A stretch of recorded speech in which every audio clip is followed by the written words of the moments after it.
Perfecto, muchas gracias, doctor López, igualmente a todos los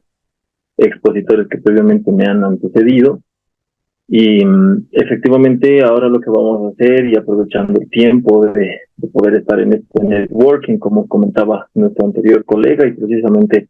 intentar hacer un intercambio de criterios, es que, como se había encomendado, voy a procurar dar una suerte de estado situacional de lo que es Bolivia, que a veces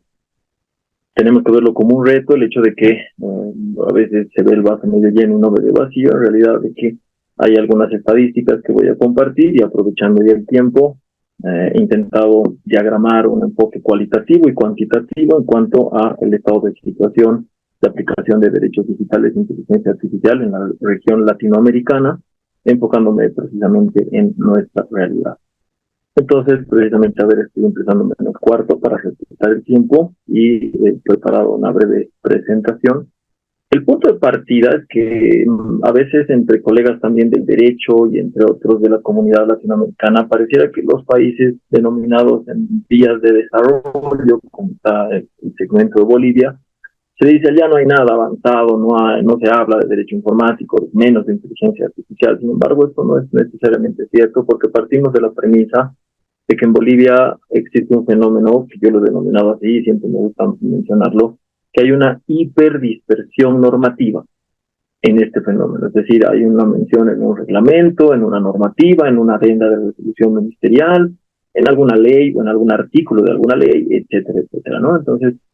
el punto de partida quizás es que nosotros tenemos una denominada Agenda Patriótica del Bicentenario en proyección hasta el 2025, en el que se establecen pilares del desarrollo del Estado, y como vemos en el numeral 4, un pilar es la soberanía científica y tecnológica con identidad propia, que efectivamente este es un buen punto de partida.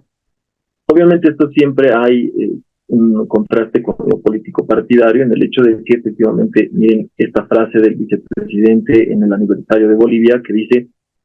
el propio vicepresidente de Bolivia: el objetivo de la transhumanización es la deshumanización, la reducción de los seres humanos a una masa insensible y fácilmente moldeable. Entonces, podemos evidenciar el contraste de por qué a veces las autoridades pareciera que van a contracorriente de todo lo que hemos estado mencionando, de que hay que ser progresista, ¿no? Pero esta es una alusión que hace efectivamente también referencia al idiosincrático, que a veces no es muy propicio emular ordenamientos jurídicos, ideas, como escuchábamos de nuestra región, a una realidad en particular. Pero sí hay promociones en todo nuestro sector de varios enfoques. Por ejemplo, miren, hay una captura que les sacado a dos eventos. En el de arriba es un conversatorio en el ámbito educativo, abajo en el ámbito de la industria, con eventos del propio Estado, ¿no? Entonces es como un tire y afloje, y es un contraste. Igualmente, otro ejemplo que podemos ver es en el ámbito de la salud, que como ven en la época de pandemia, en el ámbito de salud nos hemos hecho de equipos para la unidad de terapia intensiva, en el que en este párrafo que pueden ver marcado, se utilizan maquinarias con inteligencia artificial. Entonces, no es tan precipitado, ¿no? Y por eso precisamente tenemos un marco del ejercicio de esta situación, que es la Ley de Ciudadanía Digital del 2018. Entonces, hay un atisbo, pero como decía, desde esta hiperdispersión normativa. Para tener una mirada más macro desde el ámbito del derecho internacional, no puedo dejar de mencionar, y de hecho estaba atento a mirar que alguien lo haya mencionado, que el pasado 11 de agosto hemos tenido la oportunidad de hacernos presentes de representación boliviana en el Índice Latinoamericano de Inteligencia Artificial que ha lanzado CEPAL, con todos unos aliados bastante importantes del ámbito público como privado, que en resumen únicamente hace un análisis cuantitativo y cualitativo desde factores habilitantes, que son infraestructura, datos de desarrollo, investigación y desarrollo, su adopción y gobernanza, ¿no? Que tiene sus subfactores, evidentemente. Como decía, me voy a enfocar en el ámbito de Bolivia. Estamos bien, espero que bien en tiempo. Como ven, aquí está el puntaje del índice, que es 15,10 en el ranking de 12, que desafortunadamente, y no puedo jugar a un falso optimismo, es el último lugar de los países latinoamericanos analizados. Pero esto no puede dejarnos de mandar un mensaje de decir tenemos mucho por recorrer, y por tanto tenemos más oportunidades de intentar replantear y hacer bien las cosas, ¿no? Paralelamente en este índice también, si ustedes ven en la gráfica de la parte superior, en contraste a Latinoamérica y al desarrollo de la inteligencia en todos estos aspectos que está en rosado, Bolivia tiene alguna aproximación en la que más tiende a tener un crecimiento en la investigación. Y acá también, en el segundo segmento de este índice, que a quienes no lo hayan revisado, seguramente la mayoría sí, de inteligencia artificial en Latinoamérica, hay un segmento de percepción social en el que por regiones estamos en el sector de Andina 2, que es la línea amarilla, que evidentemente es bastante inferior en cuanto al desarrollo de publicaciones en el ámbito de prensa y en el ámbito de redes sociales con respecto a inteligencia artificial. Y en la parte de abajo, en cuanto a sentimientos neutros, positivos y negativos, también si nos enfocamos en la parte andina 2, que es el segmento de Bolivia, vemos que estamos con unas cifras inferiores que podrían perfectamente mejorar, ¿no? En contraste, precisamente también hay otra investigación, que es esta del diagnóstico de la lectura de gobiernos en implementación de inteligencia artificial del Oxford Insight, en el que Bolivia está ahí, donde ven marcado en amarillo, casi en el segmento final de los 158, está en el puesto en el 124. Tiene una gráfica en la que ustedes ven que, evidentemente, mientras más púrpura es, cerca al máximo estado de 85.72,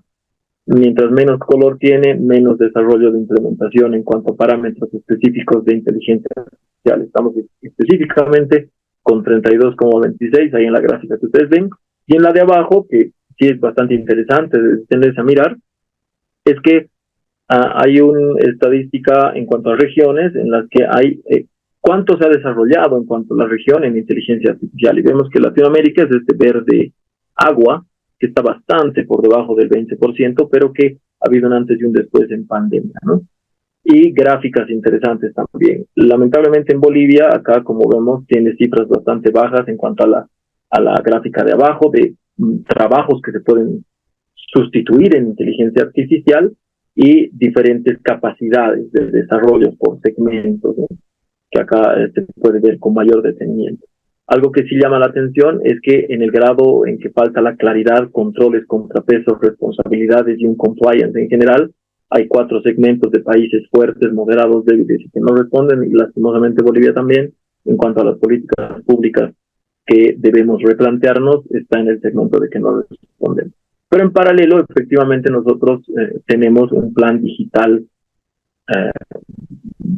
2025 que se basa en este esquema que tienen en la izquierda, con estos 4 ejes estratégicos, ¿no? De gobierno soberano, gobierno eficiente, gobierno abierto, etcétera. Y que a partir de esto también hay un contraste en cuanto a la aplicación de una gráfica de que más o menos queremos replantearnos esta política en cuanto a un proyecto también llevado adelante por el IDPC en relación a esta estructura, ¿no? Entonces, por eso es importante acá también tener un esquema de todos los segmentos de ejes y líneas estratégicas que se han llevado adelante, pero que también, como decimos, no debemos descuidar el hecho de que hay ciertas implementaciones en el orden normativo. Por ejemplo, tenemos un decreto supremo que establece una política de atención a la ciudadanía vía digital, interoperabilidad y tramitación, que está en el go.bo, y a su vez este es un resultado bastante relevante por el hecho de que en el decreto supremo 3251 se establece como política de Estado planes de implementación de gobierno electrónico, por eso las iniciales de abajo. El otro es el plan institucional de seguridad de la información y el plan institucional de software libre y estándares abiertos. Estas son cifras de entidades públicas que ya tienen un plan institucional, tanto de gobierno electrónico como de seguridad de información, como de software libre, que subyacentemente aplica inteligencia artificial. Entonces, son progresos quizás algo tímidos, pero que nos dan también alguna pauta. De hecho, inclusive hay incluso un proyecto de ley que está en tratamiento ahora mismo en el Congreso, que reforma ciertas normativas de orden procesal judicial, que como vemos en el artículo 6 establece que ya las salas jurisdiccionales del órgano del Poder Judicial deben implementar medios electrónicos con el uso de inteligencia artificial, así como estamos viendo. Y para terminar y respetar también el tiempo, 3 aproximaciones muy relevantes en cuanto a la perspectiva de Bolivia con estos derechos digitales en un principio de cooperación internacional. es que nuestro máximo guardián de la Constitución, como le llamamos, tal como es el Tribunal Constitucional Plurinacional, esto es un congreso que se ha llevado adelante de transformación digital y derechos humanos, que el propio presidente del Tribunal Constitucional, como ustedes ven en este extracto, hace mención a una figura que es bastante interesante de desarrollar, como es el constitucionalismo digital, como también todos los colegas anteriormente han mencionado, que obviamente esta tecnología emergente ya alcanza a todos los aspectos que antes no pensábamos que iba a alcanzar, y el propio presidente menciona la inteligencia artificial. Y así, solo para cerrar, de manera algo más social, desde la comunicación, es que han habido dos hechos muy puntuales que han suscitado en nuestra realidad, tales como que el gobernador de un departamento más grande industrialmente hablando de Bolivia, que es Luis Fernando Camacho, está detenido